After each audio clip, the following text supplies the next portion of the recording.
How did Lee's quote about "we're being terrible" reflected the Civil War? Imagine standing on a battlefield where chaos and destruction are all around you. Robert E. Lee once said, "It is well that war is so terrible, or we should grow too fond of it." That simple phrase captures the harsh truth about the Civil War.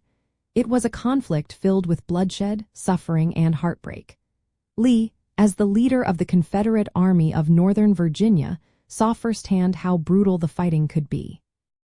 During the Fredericksburg campaign, for example, Lee's forces defended well against Union attacks, but the cost was staggering. Thousands of soldiers on both sides were killed or wounded in just a few days. The Union tried to break through entrenched positions, but the high casualties showed how deadly the war truly was.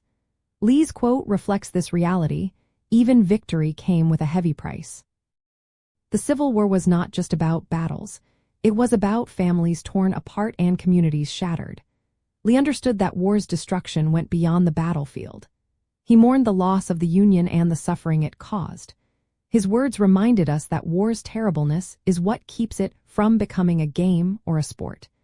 It is a reminder that even the most skilled generals likely knew how devastating war could be. In the Eastern Theater, where most major battles took place, the toll was especially high.